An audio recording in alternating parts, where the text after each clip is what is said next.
नमस्कार। जैसा कि आपको पता है एडीआरई जो एग्ज़ाम्स आने वाले हैं अपकमिंग, जिसमें 32,000 का पोस्ट आने वाला है, तो उसी को बेस बना करके उसी चीज़ों को मैनेज करते हुए, उसी चीज़ को देखते हुए हम लोगों ने प्लान किया है कि आपके लिए कुछ क्वेश्चन आंसर का सीरीज लेकर के आएंगे जीके में। जहाँ तक कि मैं बच्चों को देखा हूँ कि ज़्यादा से ज़्यादा बच्चे स्ट्रक होते हैं जीके के क्वेश्चंस में। तो मैं टारगेट करूंगा कि आपको कुछ इंपॉर्टेंट एमसीक्यू करवाऊंगा, विथ एक्सप्लेनेशन करवाऊंगा। मैं रविशंकर सर आपके सामने लेकर के आया हूं ये पूरा का पूरा सीरीज। तो आइए हम चलते हैं, स्टार्ट करते हैं आज का पूरा सीरीज को, देखते हैं विथ कंप्लीट एक्सप्लेनेशन। चीज़ों को अगर क्वेश्चन में आता है, कोई भी क्वेश्चन आता है, उसको कैसे हम लोग सॉल्व करते हैं, उसको सॉल्व करने के लिए क्या क्या पैरामीटर्स का यूज करेंगे, किस तरह से हम किसी क्वेश्चंस को लुकआउट करेंगे, ये सारी चीज़ें आपको हमारे क्वेश्चंस को वे ऑफ अटेंडिंग से आपको पता चलेगा। तो चलिए हम स्टार्ट करते हैं आज का पहला क्वेश्चन। जैसा कि आपको क्वेश्चन नंबर 1 जो है आपके स्क्रीन के ऊपर में है, यहाँ पे लिखा हुआ है विच of the following is the largest glacier in India. India का लार्जेस्ट ग्लेशियर के बारे में पूछ रहा है, आपसे ये पूछ रहा है, इंडिया का लार्जेस्ट ग्लेशियर पूछ रहा है। आपसे ये नहीं पूछ रहा है कि वर्ल्ड का लार्जेस्ट ग्लेशियर क्या है, आपसे पूछा जा रहा है लार्जेस्ट। आपको पता होना चाहिए इंडिया का लार्जेस्ट ग्लेशियर जो आपका है, एक सेकेंड, इंडिया का जो लार्जेस्ट ग्लेशियर है उसका नाम है सियाचिन ग्लेशियर, जो आपके स्क्रीन पे डिस्प्ले हो रहा है। अब मैं आपको यहाँ पे दो फैक्ट बताता हूँ। सियाचिन ग्लेशियर इंडिया का लार्जेस्ट ग्लेशियर भी है और सियाचिन ग्लेशियर इंडिया का हाईएस्ट ग्लेशियर भी है, और सॉरी लॉन्गेस्ट ग्लेशियर भी है। तो एक तो लार्जेस्ट भी हो गया और एक लॉन्गेस्ट भी हो गया। तो Siachen glacier is the largest glacier of India as well as longest glacier of India. आपको पता होना चाहिए जहां पे लाइन ऑफ कंट्रोल खत्म होता है, जिस जगह पे वहीं से लाइन ऑफ कंट्रोल, आपको पता है इंडिया और पाकिस्तान का बॉर्डर जहां पे एंड अप होता है, उसी जगह से सियाचिन ग्लेशियर स्टार्ट होता है, काराकोरम रेंज में आपका आता है।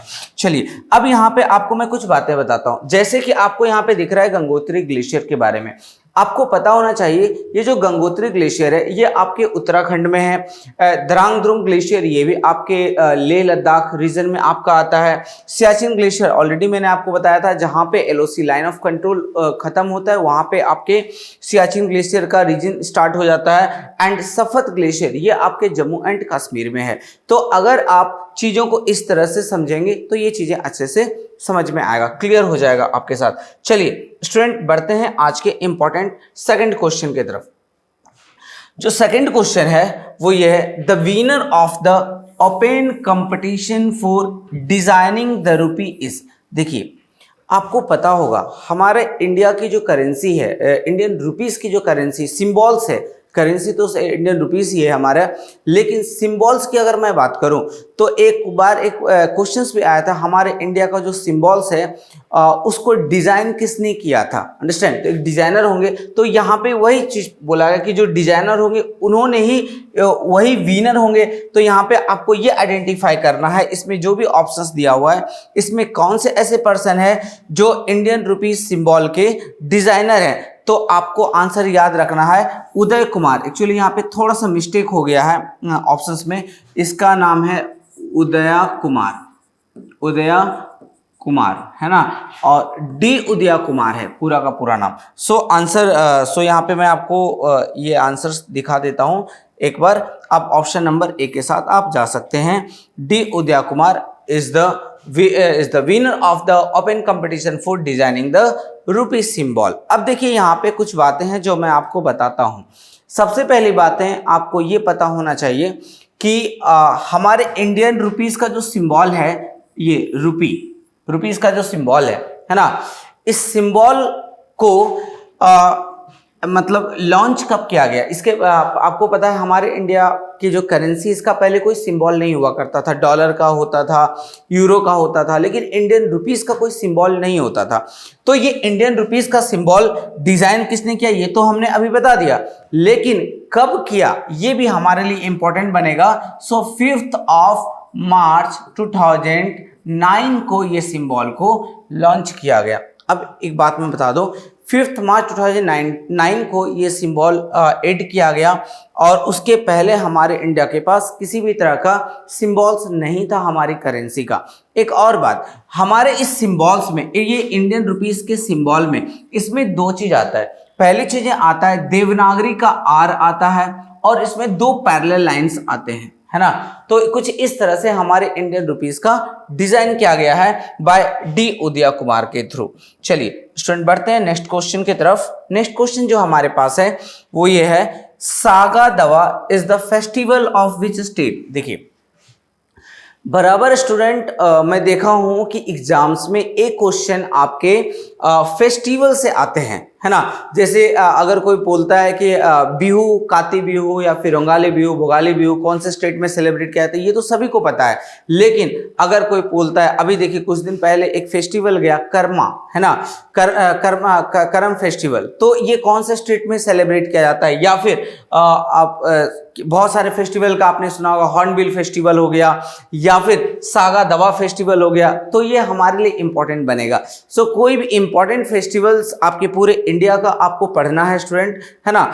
हम तो आज एमसीक्यू डिस्कस कर रहे हैं तो हम फेस्टिवल नहीं पढ़ा सकते हैं आपको, लेकिन आप कोशिश करना कि हमारे इंडिया में जितने फेस्टिवल हैं सभी को याद करना। तो जल्दी से आप आंसर भी कर सकते हैं। सागा दवा is the festival of which Indian states. हमारे इंडिया में कौन से ऐसे स्टेट्स हैं जिनका ये इंपॉर्टेंट फेस्टिवल है सागा दवा। तो आप यहाँ पे आंसर देख सकते हैं, answer will be the Manipur. Manipur का जो फेस्टिवल है वो है सागा दवा। तो स्टूडेंट नेक्स्ट क्वेश्चन, पुंगचोलम, है ना। Pungcholom is a folk dance of which state. देखिए यहाँ पे आया एक फोक डांस से रिलेटेड एक क्वेश्चन, है ना। क्या है नाम, पुंगचोलम। पुंगचोलम एक पॉपुलर फेमस फोक डांस है। ये कौन से स्टेट में सेलिब्रेट किया जाता है। सो इसका आंसर, इसका भी आपके सेम आंसर होंगे मणिपुर। तो देखिए आज हमने मणिपुर से रिलेटेड दो क्वेश्चन बताया, है ना। दो क्वेश्चन को आज हमने मणिपुर के डालेंगे। इसी तरह से हम नेक्स्ट जब क्विज लेकर के आएंगे तो हम हर स्टेट को टारगेट करेंगे और आपके साथ डिस्कस करेंगे। चलिए, सो answer will be here Manipur. Next question आप देखिए, संतोष ट्रॉफी। देखिए कप एंड ट्रॉफी हमारे लिए बहुत ज्यादा इंपॉर्टेंट है। जैसे एक बार एग्जाम में आया था विजय हजारे ट्रॉफी, विजय मर्चेंट ट्रॉफी, है ना। एक बार आया था आशुतोष मुखर्जी ट्रॉफी। तो आपको जल्दी से मैं बता दूं, विजय हजारे ट्रॉफी, अगर किसी भी कप एंड ट्रॉफी में विजय वर्ड आ जाए तो आंख बंद करके टिक आउट कर देना है क्रिकेट को, है ना। अगर किसी भी कप एंड ट्रॉफी के नाम में अगर मुखर्जी आ जाए, है ना, चाहे वो आशुतोष मुखर्जी हो या फिर सुब्रतो मुखर्जी हो, तो आंख बंद करके टिक आउट कर देना आप फुटबॉल को, है ना, फुटबॉल। सिमिलरली यहाँ पे पूछा गया है Santosh trophy is related to which sports. Santosh trophy कौन से स्पोर्ट से रिलेटेड है। तो चलिए आइए आंसर हम लोग देखते हैं कि Santosh trophy related to football. So Santosh trophy आपके फुटबॉल से रिलेटेड है। एक इंपॉर्टेंट पॉइंट मैं यहाँ पे बताना चाहता हूं, ये जो संतोष ट्रॉफी है ये हमारे इंडिया में कब से स्टार्ट हुआ। तो Santosh trophy was started in our country in 1941। मतलब आप बोल सकते हो जब हमारा इंडिया इंडिपेंडेंट नहीं हुआ था तभी से संतोष ट्रॉफी हम लोग सेलिब्रेट करते हुए आ रहे हैं फ्रॉम द 1941। सो स्टूडेंट बढ़ते हैं नेक्स्ट क्वेश्चन की तरफ। देखिए क्वेश्चन नंबर 6 जो आपके पास है वो है the capital city of Syria. Syria आपको पता है सीरिया एक कंट्री है और सीरिया का कैपिटल क्या है इसमें से। आए दिन आप एग्जाम में देखते हो, लास्ट टाइम जब एडीआरए में पूछा था ये एक क्वेश्चन पूछा था, देखो मैं भूल गया हूँ, पेरू लिमासोल, इससे रिलेटेड एक क्वेश्चन आया था। पेरू का कैपिटल आया था या करेंसी, ऐसे कुछ दिया था, अंडरस्टैंड। सो इसका ये मतलब हुआ स्टूडेंट कि कैपिटल और करेंसी से एक क्वेश्चन आने के चांसेस बनते हैं, अंडरस्टैंड। तो उसी बेसिस पे हमने यहाँ पे क्वेश्चन डाला the capital city of Syria is. Syria का कैपिटल क्या है आप सभी को पता है, डेमास्कस है।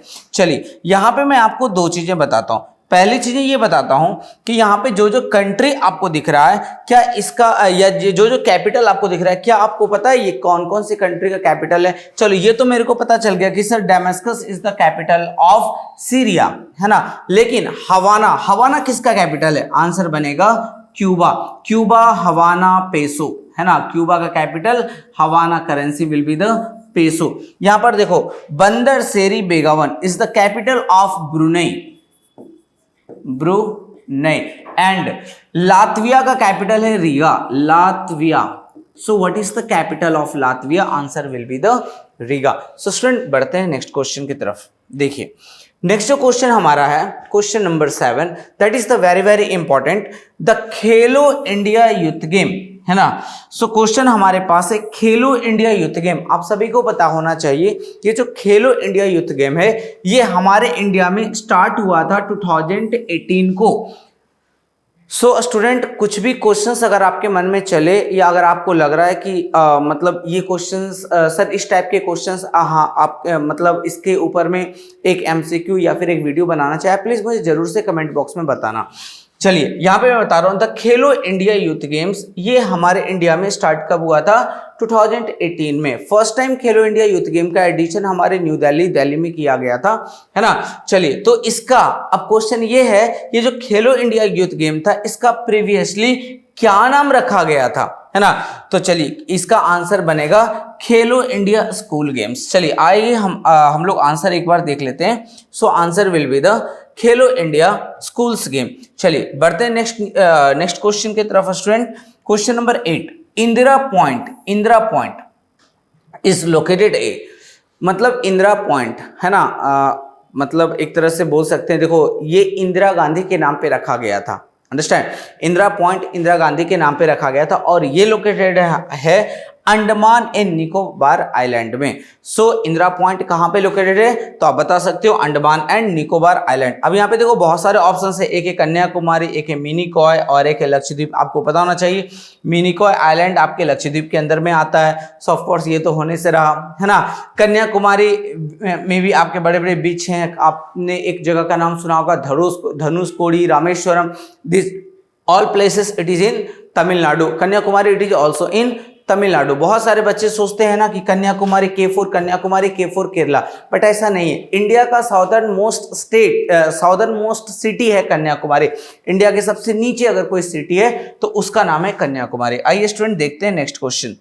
चलिए सो हमारा जो नेक्स्ट क्वेश्चन है ये बहुत ही ज्यादा इंपॉर्टेंट है, क्वेश्चन नंबर 9, और आपके स्क्रीन पे आप इसको देख सकते हैं। क्वेश्चन को पढ़िए। First satellite of India sent towards lunar is, है ना, मतलब चांद पे चंद्रमा पे जो पहला मतलब सैटेलाइट जो भेजा गया उसका नाम क्या है? तो यहाँ पे आपके पास 4 ऑप्शन है। एक तो है लूनाटिक 1, एक है चंद्रयान, नेक्स्ट है PSLV-20, नेक्स्ट है मंगलयान। सो यहाँ पे आपके आंसर बनेंगे चंद्रयान। देखिए चंद्रयान। अब मैं आपको यहाँ से 3 क्वेश्चन का आंसर बताऊंगा, क्यों? क्योंकि ये बिल्कुल रिसेंट टॉपिक्स है, यहां से क्वेश्चंस आपके एग्जाम में बन सकते हैं। देखिए क्वेश्चन क्या है, आपको पता है अभी रिसेंटली चंद्रयान 3 भेजा गया, है ना, लूनर पे। तो ये तो चंद्रयान 3 कौन से ईयर में भेजा गया? 2023 में। लेकिन आपसे अगर क्वेश्चन ये पूछ दे कि फर्स्ट चंद्रयान जो है चंद्रयान 1 कब भेजा गया था, तो आप आंसर याद रखना 2008 में। चंद्रयान 2 कब भेजा गया था, तो आंसर याद रखना 2019 को। और चंद्रयान 3 जो भेजा गया और वो भेजा गया 2023 को। तो स्टूडेंट जब भी कोई पॉइंट हम लोग पढ़ते हैं, जब भी कोई क्वेश्चन पढ़ते हैं, उससे रिलेटेड जो भी टॉपिक्स होते हैं उसको हम लोग रिमेंबर करते हुए चलेंगे। उसका डिस्क्रिप्शन हम लोग देखते हुए उसका एक्सप्लेनेशन हम लोग देखते हुए चलेंगे। और बढ़ते हैं इसी के साथ नेक्स्ट क्वेश्चन की तरफ। नेक्स्ट क्वेश्चन जो हमारा है, the headquarter of the World Health Organization is located at. तो आपको ये बता दूं कि हमारे बहुत सारे हेडक्वार्टर्स हैं और इस टाइप के क्वेश्चन एग्जाम में 100% आते हैं related to one international headquarters. या तो WHO पूछ देगा, WTO पूछ देगा, UNHCR पूछ देगा, यूनिसेफ पूछ देगा, यूनाइटेड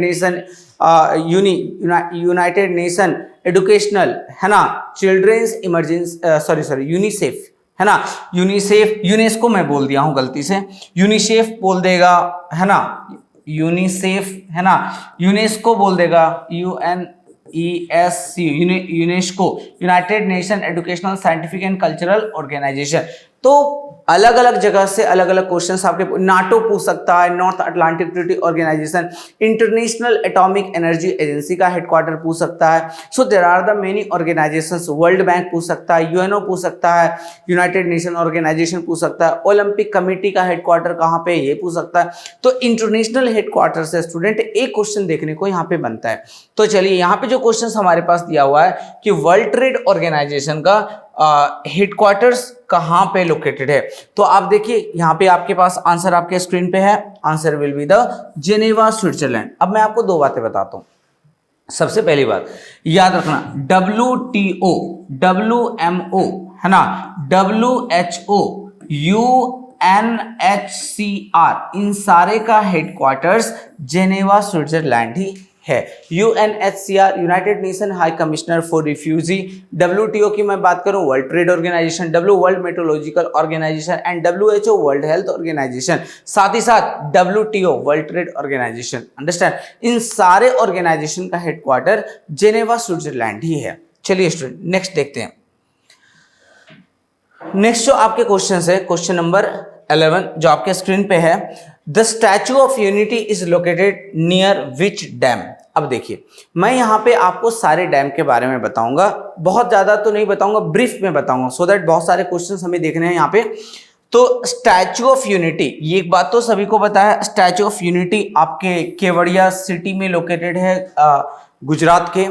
और statue of unity Sardar Vallabh भाई पटेल का स्टैचू है ना, जिसकी हाइट 182 मीटर है स्टैचू ऑफ यूनिटी की, है ना। स्टैचू ऑफ यूनिटी जिस डैम के ऊपर लोकेटेड, नियर लोकेटेड है, उस डैम का नाम है सरदार सरोवर डैम। इसका ये मतलब है, अगर एग्जाम में कभी ये क्वेश्चन आ गया कि सरदार सरोवर डैम किस स्टेट में लोकेटेड है, तो आप आंसर कर सकते हैं गुजरात में है। और ये कौन सी रिवर के ऊपर है, तो आंसर बनेगा नर्मदा, है ना। चलिए अब यहाँ पे और कुछ डैम का नाम आया, जैसे आपको पता है यहाँ पे लिखा हुआ है भाखरा नंगल डैम। सो भाखरा नंगल डैम दो स्टेट के बीच में बनाया गया, एक तो है पंजाब और दूसरा है हिमाचल प्रदेश। हिमाचल प्रदेश और पंजाब के बिल्कुल बॉर्डर पे आपका बनाया गया भाखरा नंगल डैम। अंडरस्टैंड, और ये सतलुज रिवर का वाटर लेता है, सतलुज, है ना। तीसरे डैम का नाम है हीराकुड डैम, जो कि उड़ीसा में आपके महानदी रिवर के ऊपर में, है ना। हीराकुड डैम के बारे में आपको पता होगा, ये भी एक बहुत ही बड़ा डैम आपका कहलाता है। और एक क्वेश्चन, और इंडिया का लार्जेस्ट डैम आपका है Bhakra Nangal dam. If anyone will ask you which dam is the largest dam of India, तो आप याद रखना कि लार्जेस्ट डैम अगर कोई पूछे तो आप याद रखना भाखरा नंगल डैम। लेकिन इसी केस में अगर कोई आपसे ये पूछता है इंडिया का हाईएस्ट डैम कौन सा है, इंडिया का ये लार्जेस्ट हो गया, और हाईएस्ट डैम आपका आएगा टेहरी डैम, जो कि आपके उत्तराखंड में आपका है। So Tehri dam it is located in Uttarakhand, Bhakra Nangal dam it is located on the between the Punjab and Himachal Pradesh, and Hirakud dam it is located in Orissa on which on Mahanadi river. So Hirakud dam आपके महानदी, भाखरा नंगल डैम सतलुज रिवर, है ना। Tehri dam is the highest dam of India, it is located in Uttarakhand, as well as Sardar Sarovar dam it is located इन गुजरात। चलिए student next question देखते हैं। जो हमारा next question है ये बहुत ही ज्यादा इंपॉर्टेंट है, क्यों? क्योंकि इससे रिलेटेड बहुत सारी चीजें हम लोग पढ़ेंगे। सबसे पहली बात हम यहाँ पे देखते हैं, in which year did independent India win its first Olympic gold in the game of hockey.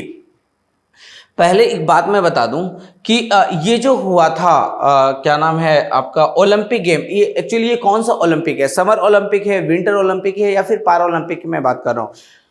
तो ये है आपका समर ओलंपिक के बारे में मैं बात कर रहा हूं। तो ये जो समर ओलंपिक गेम हुआ था, उसमें पहली बार जब इंडिया इंडिपेंडेंट हुआ था, उसके बाद इंडिया ने पहली बार गोल्ड मेडल कौन से ईयर में विन किया? सो आंसर आपके स्क्रीन पे है, आंसर विल बी द 1948, है ना। So in the year 1948 India first time gold medal win किया था, है ना। कौन से गेम में गोल्ड मेडल विन किया था? तो आप देख सकते हो हॉकी में किया था, है ना।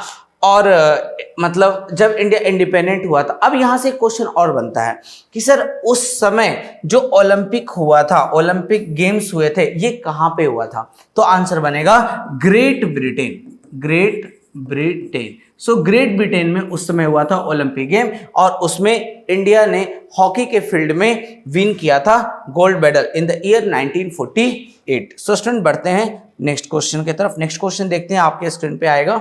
सो देखिए, Chenab and Jhelum are the tributaries of which river. मैं आपको एक बात बताता हूं, इंडस रिवर मानसरोवर लेक से ओरिजिनेट होकर के आपके ले और कश्मीर होते हुए पीओके रेंज में एंटर करती है और फिर पाकिस्तान चली जाती है।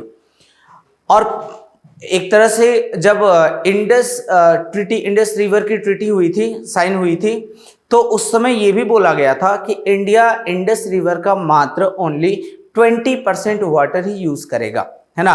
तो रिमेनिंग 80% वाटर कौन यूज करेगा? पाकिस्तान। ऐसे भी पाकिस्तान करेगा क्योंकि इंडिया में ज्यादा फ्लो ही नहीं होता है, ये भी एक रीजन है। तो यहां पे बात उठता है कि Chenab and Jhelum are the tributaries of which river, understand. तो देखो, चेनाब एंड आपका झेलम एंड चेनाब, सॉरी चेलाम एंड झेलम, तो आपको पता होना चाहिए झेलम रिवर आपके निकलती है श्रीनगर से ही, और चेनाब रिवर आपके निकलती है हिमाचल प्रदेश से, और ये आपका ये क्या नाम है, कश्मीर होते हुए एंटर कर जाती है पाकिस्तान में, और दोनों जाकर के ज्वाइन करती है इंडस रिवर को। So if anyone will ask you Chenab and Jhelum are the tributaries of which river, so answer will be the Indus river. ये वही इंडस रिवर है जिसको हम लोग हिंदी में सिंधु नदी बोलते हैं, अंडरस्टैंड। सो हिंदी में सिंधु बोलते हैं और इंग्लिश में इंडस बोलते हैं। चलिए बढ़ते हैं नेक्स्ट क्वेश्चन की तरफ। आप यहाँ पे आंसर भी देख लीजिए एक बार। So answer will be the Indus river. Next, who was first female जज of high court? This question is very very important. ऐसे क्वेश्चंस एग्जाम में पूछने के चांसेस बनते हैं, मतलब आपको ये बताना है कि फर्स्ट फीमेल जज ऑफ हाई कोर्ट कौन बनी, है ना। चलिए, सो आंसर विल बी, अब आपके स्क्रीन पे नाम है, आपके स्क्रीन पे है Anna Chandy. So she is the first female जज, है ना। और कब बनी ये हमारे लिए ज्यादा इंपॉर्टेंट है। तो ये आपकी बनी थी 1959 को, अंडरस्टैंड। सो अन्ना कैंडी ये फर्स्ट फीमेल जज ऑफ हाई कोर्ट बनी 1959 को। सो स्टूडेंट नेक्स्ट क्वेश्चन देखते हैं। नेक्स्ट जो हमारा क्वेश्चन है, question number 15, Indian currency notes are printed in which places. अब मैं यहाँ पे आपको 4 नाम बता रहा हूँ। पहले हम इसके आंसर देख लेते हैं, फिर हम इसके एक्सप्लेनेशन आपको बताएंगे। सबसे पहली बात, आप यहाँ पे क्वेश्चन देख लीजिए, इसके आंसर देख लीजिए क्या है। So Indian currency notes are printed in which place? So answer will be the Nashik, Maharashtra. What will be the answer? Nashik, Maharashtra. अब मैं आपको 4 जगह का नाम बताता हूं जहां पे नोट प्रिंटिंग प्रेस है हमारे इंडिया में, है ना। जिसमें से 2 नोट प्रिंटिंग प्रेस है आपका गवर्नमेंट ऑफ इंडिया का, और 2 नोट प्रिंटिंग प्रेस है आपके आरबीआई के। चलिए, दिवस, नासिक,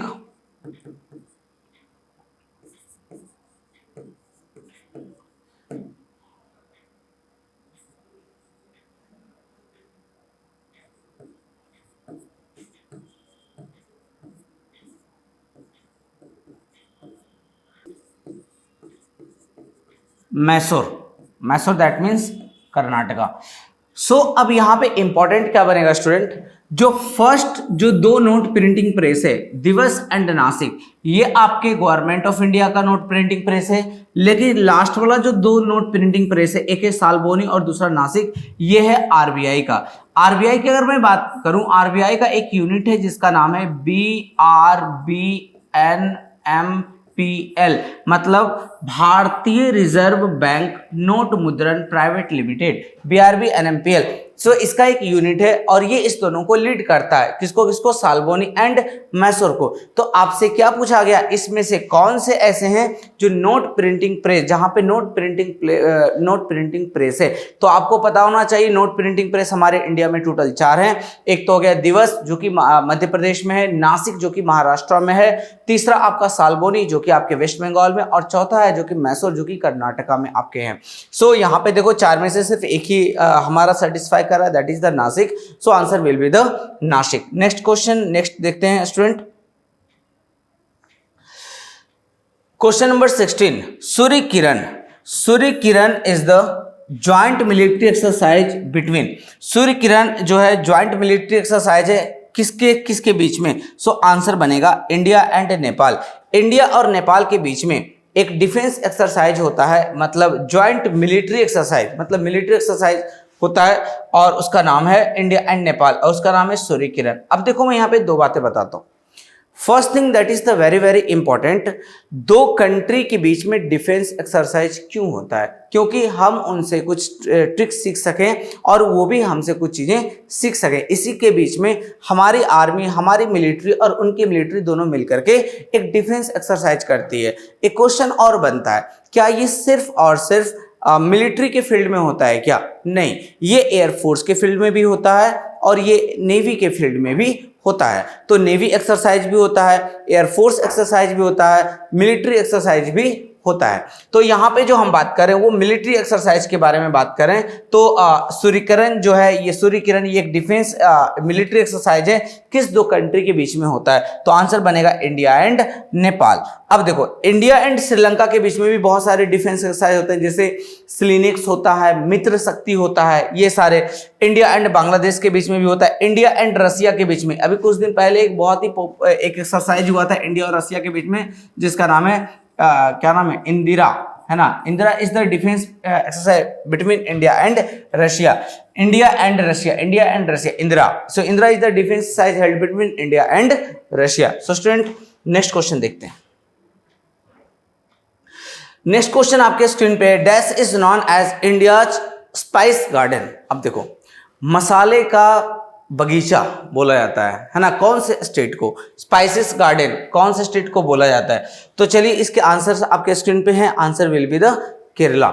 आपको पता होना चाहिए इस बार एक्सपोर्ट्स की अगर मैं बात करूं, आगे हम लोग डिस्कस करेंगे, उससे रिलेटेड एक क्वेश्चन ही हमने डाल दिया। बस अभी हम इतना ही जानेंगे कि हमारे इंडिया में एक ऐसा स्टेट जिसको स्पाइस गार्डन के नाम से जानते हैं। So answer will be the Kerala. अब यहाँ पे कुछ जगह है, कुछ मतलब ये तो स्टेट का नाम आ गया, यहाँ पे कुछ प्लेसेस है जहाँ पे बहुत ही पॉपुलर जगह है। जैसे आपको पता है हमारे इंडिया में pink city, blue city, white city, ये सारे के सारे आपके राजस्थान में है। Pink city Jaipur, white city Udaipur, blue city Jodhpur, ये तीनों सिटीज आपके राजस्थान में है। यहाँ पे अगर मैं बात करता हूँ महाराष्ट्र में एक जगह है नागपुर। नागपुर को हम लोग ऑरेंज सिटी के नाम से भी, हम ऑरेंज फेस्टिवल के नाम से जानते हैं। सो हमारे इंडिया में ऑरेंज फेस्टिवल देखने को मिलता है महाराष्ट्र के नागपुर में। तो इस तरह से हमारे इंडिया में बहुत सारे जगह हैं जो कि पॉपुलर है और पॉपुलैरिटी के कारण हम उसको चीजों को याद रखेंगे। चलिए बढ़ते हैं नेक्स्ट क्वेश्चन की तरफ। कैबुल लामजाओ नेशनल पार्क, जैसा कि स्टूडेंट आपको पता है कि national park, wild life sanctuary, bird sanctuary, इस तीनों में से गारंटी रहता है एग्जाम में एक क्वेश्चन आ जाता है। शायद ही कभी कभार हमारा लक साथ ना दे इसलिए क्वेश्चन ना आए, लेकिन 99% चांसेस होते हैं कि इस तीनों सेक्शन में से कोई भी एक सेक्शन से एक क्वेश्चन आ जाता है एग्जाम में। तो यहाँ पे जो आपके नेशनल पार्क का नाम है कैबुल लामजाओ नेशनल पार्क, ये कौन से स्टेट में आपका है? तो यहाँ पे देखो आपके पास एक नागालैंड का एक ऑप्शन आया, तो आपको पता होना चाहिए, पहले मैं ये कर देता हूं, यहाँ पे नागालैंड का एक ऑप्शन आया, तो आपको पता होना चाहिए नागालैंड में सिर्फ और सिर्फ एक ही नेशनल पार्क है जिसका नाम है नतांकी नेशनल पार्क। अब यहाँ पे दूसरा आता है मणिपुर। मणिपुर में दो नेशनल पार्क है, एक तो है कैबुल लामजाओ और दूसरा है सिरोही, है ना? So this two national park it is located in Manipur. So Keibul Lamjao and Sirohi. अब आते हैं सिक्किम। सिक्किम में भी एक ही नेशनल पार्क है जिसका नाम है Khangchendzonga national park. Khangchendzonga national park, this national park it is located in Sikkim. Arunachal Pradesh, Mouling and Namdapha. Arunachal में दो ही है, एक है मौलिंग और दूसरा है नामदाफा।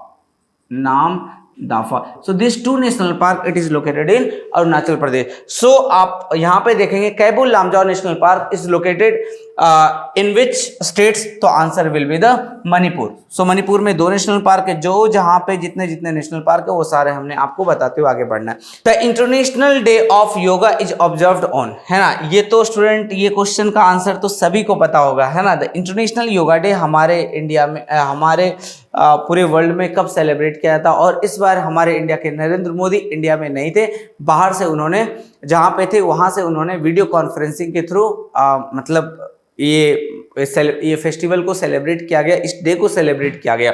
सो international day of yoga observe किया जाता है हमारे इंडिया में 21 जून को। 15 जून को भी एक फेस्टिवल सेलिब्रेट किया जाता है। 15 मई को भी international day of family celebrate किया जाता है।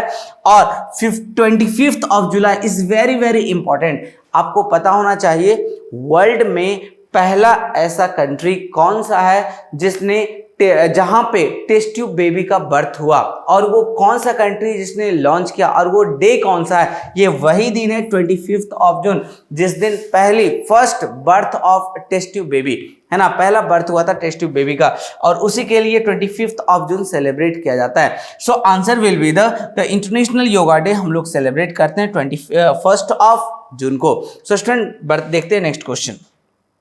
सो नेक्स्ट जो क्वेश्चन हमारा है ये बहुत ही ज्यादा इंपॉर्टेंट है, और ये क्वेश्चन देखते हैं, which of the following cities of India is known as the garden city of India.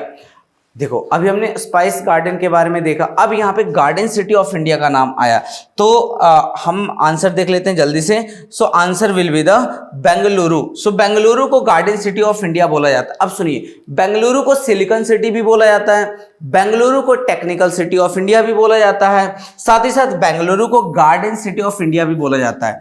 एक क्वेश्चन और स्टूडेंट, एक बार एक क्वेश्चन आया था, इंडिया का कौन सा ऐसा सिटी है जिसका अपना एक लोगो है, तो भी आंसर होगा बेंगलुरु। सो बेंगलुरु इंडिया का एक ऐसा सिटी है जिसका अपना एक लोगो है। चलिए अब यहाँ पे हम देखते हैं पुणे, और यहाँ पे है चंडीगढ़, और यहाँ पे है देहरादून। सो इसमें से कोई भी ऐसा सिटी नहीं है जिसके कुछ नाम दिए गए हैं।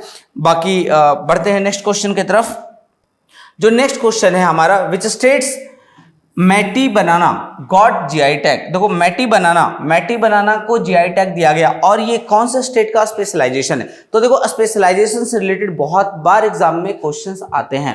जैसे मैटी बनाना आपके तमिलनाडु में होता है, और इसको जीआई टैग दिया गया। आप लोग अगर मैटी बनाना अगर आपको देखना है तो आप देख सकते हैं, ये बहुत ही मतलब थोड़ा अलग टाइप का बनाना है, व्हाटएवर जो भी हो, लेकिन हमारे लिए इंपॉर्टेंट बनेगा कि एक मैटी बनाना जिसको GI tag, geographical identification tag दिया गया है ना, ये कौन से स्टेट का है। जैसे आपको पता होगा एसबीस गमशा को भी जीआई टैग दिया गया है ना, भूत जलोकिया जो वो भी, उसको भी जीआई टैग मिला है। तेजपुर की जो लीची है, तेजपुर लीची को भी जीआई टैग दिया गया। उसी तरह से आपका आता है मैटी बनाना, इसको जीआई टैग दिया गया, और ये किस स्टेट का है, तो आंसर बनेगा तमिलनाडु।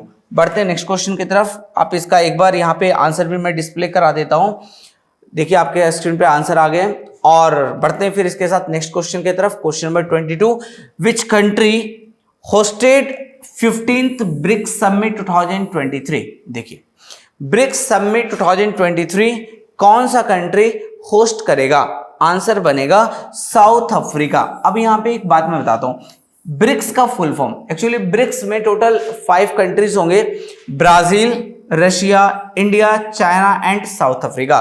तो इस बार 2023 का ब्रिक्स 15th ब्रिक्स समिट कौन सा कंट्री होस्ट करेगा, सो आंसर बनेगा साउथ अफ्रीका।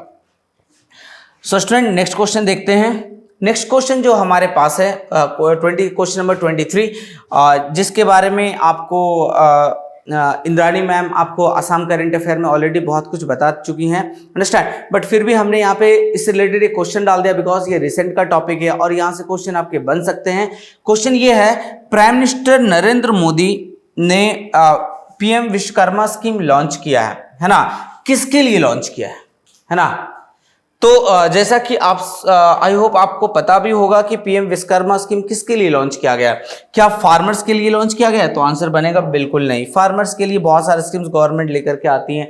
डॉक्टर्स के लिए भी बिल्कुल नहीं लॉन्च किया गया है। इंजीनियर्स बिल्कुल इनके लिए भी लॉन्च नहीं किया गया। तो किन के लिए लॉन्च किया गया, तो artisan and craftsman. Artisan and craftsman कहने का मतलब होता है जो आप जो कारपेंटर हो गए उनको बोल सकते हैं, है ना, या फिर जो बढ़ई होते हैं, कारपेंटर बोल सकते हैं, पेंटर बोल सकते हो, या फिर किसी भी तरह का रोड के साइड में कोई भी दुकान लगाता है, या छोटे छोटे जो वर्कर्स होते हैं, जैसे लोहा जो बनाने वाले होते हैं, है ना, तो जितने भी कारीगर बोल सकते हैं हम लोग, आर्टिस्ट बोल सकते हैं, तो उनके लिए ये पीएम विश्वकर्मा स्कीम गवर्नमेंट लेकर के आई। किस दिन लेकर आई?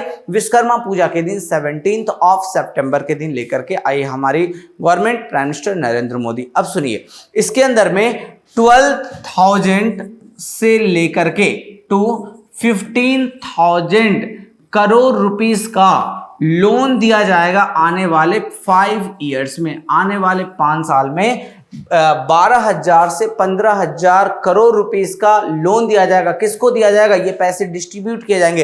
किनको दिए जाएंगे?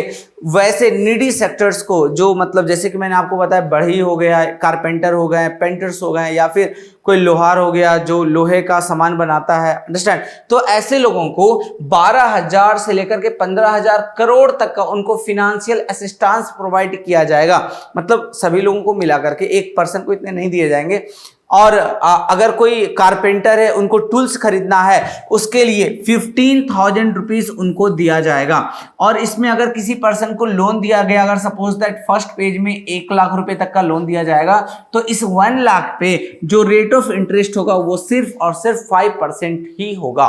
तो ये भी हमारे लिए बहुत ज्यादा इंपॉर्टेंट है। रिमेनिंग हम इसके बारे में बाद में भी डिस्कस करेंगे, पीएम विश्वकर्मा स्कीम के बारे में। सो अभी हम लोग इतना जानते हैं। ये हमारे लिए काफी ज्यादा इंपॉर्टेंट है। तो मैंने आपको इसके अंदर में बहुत सारे की पॉइंट बता दिए कि ये स्कीम्स कब आया, है ना, ये स्कीम्स के अंदर में कितने हजार करोड़ का बजट गवर्नमेंट ने सेट किया, ये इंपॉर्टेंट बनेगा। और अगर कारपेंटर को या फिर किसी भी पर्सन को अगर चाहिए होगा, मतलब इंस्ट्रूमेंट खरीदने के लिए पैसे चाहिए होंगे, तो उनको 15,000 का फाइनेंशियल असिस्टेंस दिया जाएगा। प्लस फर्स्ट फेज में 1 लाख रुपीस दिया जाएगा, सेकेंड फेज में 2 लाख रुपीस दिया जाएगा। तो जो 1 लाख रुपीस दिया जाएगा फर्स्ट फेज में, उसके अंदर जो रेट ऑफ इंटरेस्ट सेट किया जाएगा इसके अंदर में, वो किया गया है ओनली 5%। सो स्टूडेंट, बढ़ते हैं नेक्स्ट क्वेश्चन की तरफ। नेक्स्ट क्वेश्चन आपके स्क्रीन पे, question number 24, which state has topped in export preparedness index 2022। देखिए, ये जो इंडेक्स होता है एक्सपोर्ट प्रिपेयर्डनेस इंडेक्स, ये 1 साल बैक का हम लोग लेते हैं। मतलब ये बोल सकते हैं कि पिछले साल कौन से स्टेट ने सबसे ज्यादा गुड्स का एक्सपोर्ट किया इंडिया से बाहर, मतलब सेल किया, दूसरे कंट्री में गया। तो आंसर बनेगा, तो आपके स्क्रीन पे आंसर डिस्प्ले हैं, आप देख सकते हैं एक बार जल्दी से। So answer will be the Tamil Nadu, है ना। मतलब बहुत सारी चीजें यहाँ से एक्सपोर्ट किए गए, है ना, टेक्निकल चीजें भी हो गए, इंस्ट्रूमेंट्स हो गए, बहुत सारी चीजें थी जो हमारे इंडिया से दूसरे कंट्री में सेल किया गया। लेदर्स का एक्सपोर्ट किया गया, है ना, बहुत सारी चीजें बोल सकते हैं तमिलनाडु से सेल किए गए दूसरे कंट्री में। चलिए, यहाँ पे गुजरात का भी नाम आया, ऐसा नहीं है, असम का भी नाम आया, as well as Arunachal Pradesh है, but answer will be the Tamil Nadu. चलिए स्टूडेंट, सो आज के सेशन का वन लास्ट क्वेश्चन आपके स्क्रीन पे है, that is the very very important. Which rocket used to launch Chandrayaan 3? Chandrayaan 3 को लॉन्च करने के लिए कौन से रॉकेट का यूज किया गया? आपके स्क्रीन पे आंसर आपके दिए हुए हैं, answer will be the LVM-3। So LVM-3 rocket का यूज किया गया था चंद्रयान 3 को लॉन्च करने के लिए। और इसी के साथ स्टूडेंट हमारा 25 क्वेश्चंस का सीरीज खत्म होता है। मिलते हैं फिर से एक सीरीज लेकर के। Thank you so much.